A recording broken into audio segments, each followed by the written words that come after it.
How's it, everyone? You're watching the Leadel 7 show. This is our last episode of 2009, and we've decided to mix things up for you.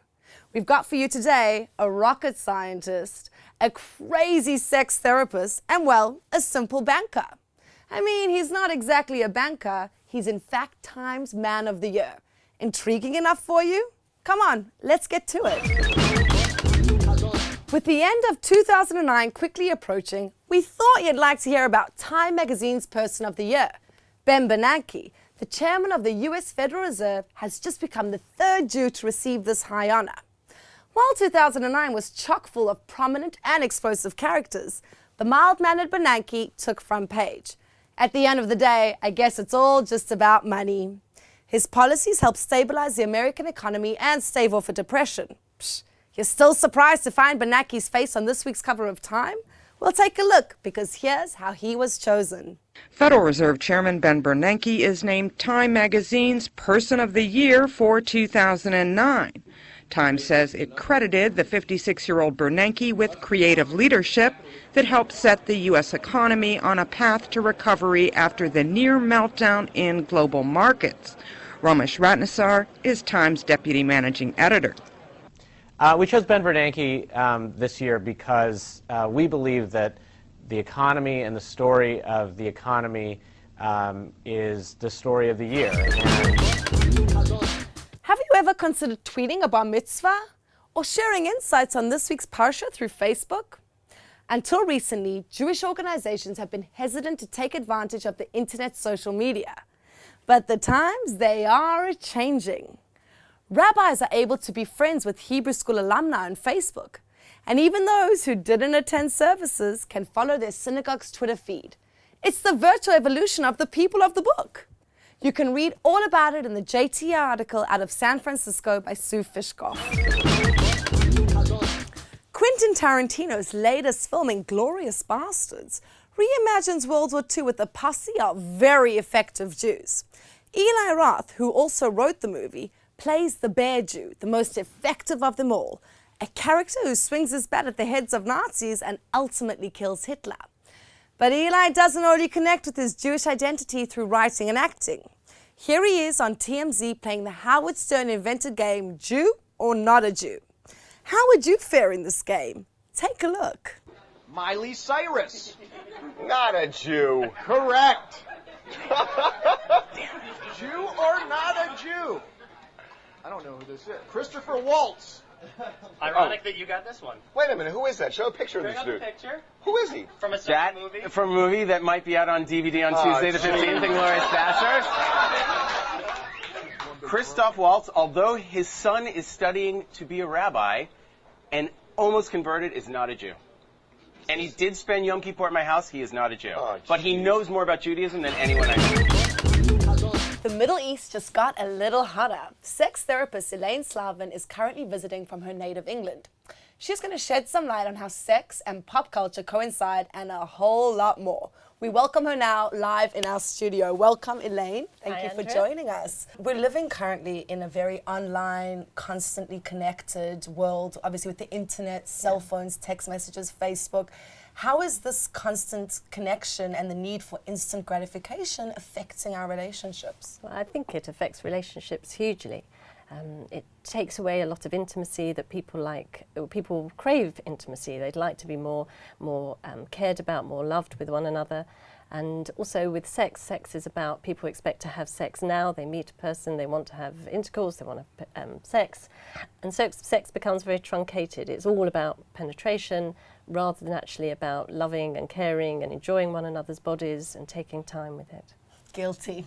Guilty as charged. Do people tend to wait longer, or are they just jumping into it these days? Well, my impression is that people are very happy just to meet someone, jump into bed with them, and then worry about whether they like them or not afterwards. Let's talk, about pornography at the moment. It's obviously everywhere. The internet is full of it. It's very easily accessible. How is that affecting young boys and girls, and even my generation, the 20s at the moment? How is that affecting our relationships? But again, it has a huge influence on your relationships. When you watch pornography on the internet or watch any erotica, they are beautiful bodies. People have very enlarged genitalia that you're watching. And somehow or other, when you look at your own bodies, they never look exactly the same. And so your expectations, if you're thinking about being in a relationship, what do you look like, how it's going to be for you, is if you're trying to meet up to what you see on the internet or on pornography, it's never ever going to match up. To watch the full interview with Elaine Slavin, click on the link. Otherwise, continue on to the next item.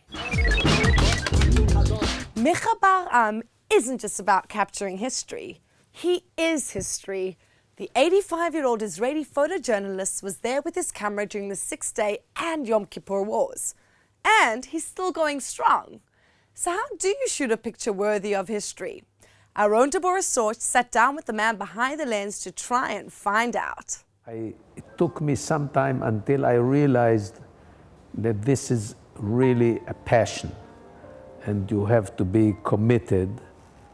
And I was fascinated by the opportunities that the camera gives me to approach people, to explore the world, to go into adventures which maybe without the camera I wouldn't have dared.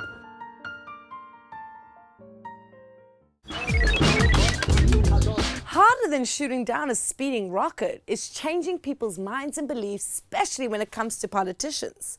Missile expert Avi Schnurr reveals how the politics behind missile defense are much harder than actually building the missiles themselves. Leadel's own Tomer Marshall sat down with Schnurr to talk explosives and politics. I got involved in missile defense because I saw it as one of the greatest challenges of this whole generation. I hope I die before I get old. It's my generation.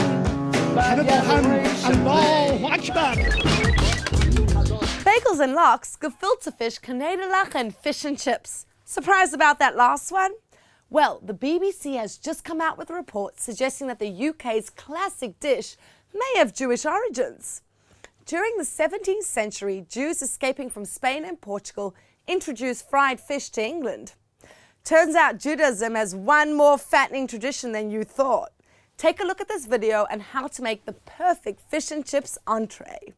We're looking at a frying temperature of 185 degrees. Make sure the fish is coated in the batter and lay it away from you.